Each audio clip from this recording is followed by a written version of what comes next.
ಹಸಿ ಹಸಿ ಸುಳ್ಳು ಹೇಳುವುದನ್ನ ಸಿದ್ದರಾಮಯ್ಯ ಅವರು ಬಿಡಬೇಕು. ಭ್ರಷ್ಟಾಚಾರ ದಿವಾಳಿ ಅಂಚಿಗೆ ತಂದು ನಿಲ್ಲಿಸಿದ್ದು ಕಾಂಗ್ರೆಸ್ ವಿರುದ್ಧ ಸಂಸದ ತೇಜಸ್ವಿ ಸೂರ್ಯ ವಾಗ್ದಾಳಿಯನ್ನ ನಡೆಸಿದ್ದಾರೆ. ರಾಜ್ಯಕ್ಕೆ ಬರ ಪರಿಹಾರವನ್ನ ಕೊಟ್ಟಿಲ್ಲ ಅಂತ ಕಾಂಗ್ರೆಸ್ ಹೇಳ್ತಾ ಇದೆ. ನರೇಂದ್ರ ಮೋದಿ ಬರ ಪರಿಹಾರ 3 ಪಟ್ಟು ಕೊಟ್ಟಿದ್ದಾರೆ. ಸಿಎಂ ಸಿದ್ದರಾಮಯ್ಯ ರಾಜ್ಯದ ಜನರ ದಾರಿಯನ್ನ ತಪ್ಪಿಸುತ್ತಿದ್ದಾರೆ ಅಂತ ಹೇಳಿ ಜಂಟಿ ಸುದ್ದಿಗೋಷ್ಠಿಯಲ್ಲಿ ಸಂಸದ ಪ್ರತಾಪ್ ಸಿಂಹ ಕೂಡ ಆಕ್ರೋಶ ವ್ಯಕ್ತಪಡಿಸಿದ್ದಾರೆ.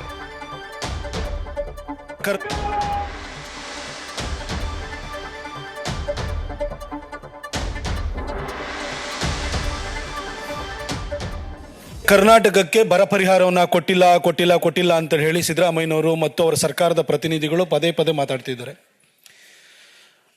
ಅವರಿಗೆ ಒಂದು ಅಂಶವನ್ನು ಫಸ್ಟ್ ಹೇಳಲಿಕ್ಕೆ ಬಯಸ್ತೇನೆ.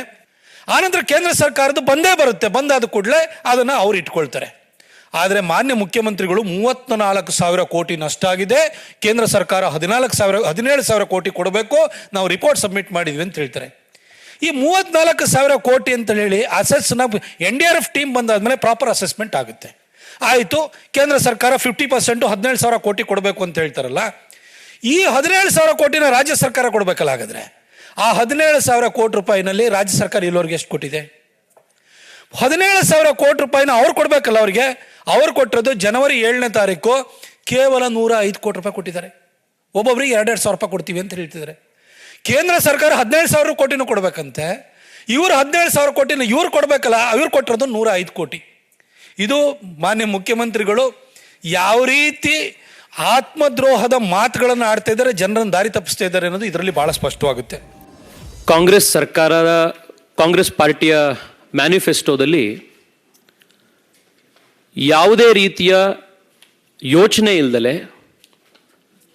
ಫೈನಾನ್ಷಿಯಲ್ ಇಂಪ್ಲಿಕೇಶನ್ ಬಗ್ಗೆ ಯಾವುದೇ ರೀತಿಯ ಚಿಂತೆ ಇಲ್ಲದಲೆ, ಬೇಕಾಬಿಟ್ಟಿಯಾದಂಥ ಬೇಜವಾಬ್ದಾರಿಯಾದಂಥ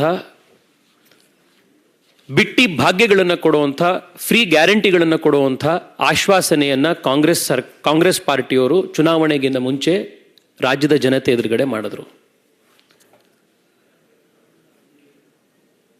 ಈ ಗ್ಯಾರಂಟಿಗಳಿಗೆ ಹಣ ಎಲ್ಲಿಂದ ತರ್ತೀರಿ ಅಂತಂದರೆ, ಆ ಉತ್ತರ, ಅದರ ಬಗ್ಗೆ ಯೋಚನೆ ಕಾಂಗ್ರೆಸ್ ಪಾರ್ಟಿಯವರು ಚುನಾವಣೆಗಿಂತ ಮುಂಚೆ ಒಂದು ಹಂತದಲ್ಲೂ ಕೂಡ ಮಾಡಿರಲಿಲ್ಲ. ಚುನಾವಣೆ ಗೆದ್ದಾದ ನಂತರದಲ್ಲಿ ಮೊದಲನೇ ದಿವಸದಿಂದನೇ ಕೊಟ್ಟಂತ ಭರವಸೆ ಈಡೇರಿಸಲಿಕ್ಕೆ ಸಾಧ್ಯ ಆಗೋದಿಲ್ಲ ಅನ್ನುವಂಥ ವಾಸ್ತವಿಕ ಅರಿವು ಕಾಂಗ್ರೆಸ್ ಸರ್ಕಾರಕ್ಕಾಯಿತು.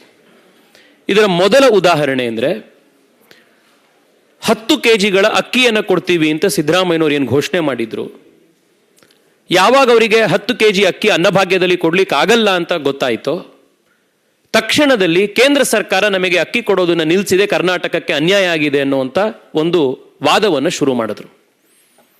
ನಾವು ಅನ್ನಭಾಗ್ಯವನ್ನು ಅನೌನ್ಸ್ ಮಾಡಿದ ತಕ್ಷಣದಲ್ಲೇನೆ ಮೋದಿ ಸರ್ಕಾರ ಕರ್ನಾಟಕಕ್ಕೆ ಕೊಡಬೇಕಾಗಿರುವಂಥ ಅನ್ನವನ್ನು ನಿಲ್ಲಿಸಿದ್ರು ಅನ್ನುವಂಥ ಸುಳ್ಳು ಆರೋಪವನ್ನು ಶುರು ಮಾಡಿದ್ರು. ನಂತರದ ದಿನದಲ್ಲಿ ಚುನಾವಣೆಗಿಂತ ಮುಂಚೆನೆ ನ್ಯೂಸ್ ಫಸ್ಟ್ ನಿರ್ಭೀತಿಯಿಂದ ನಿಮ್ಮ ಪರವಾಗಿ.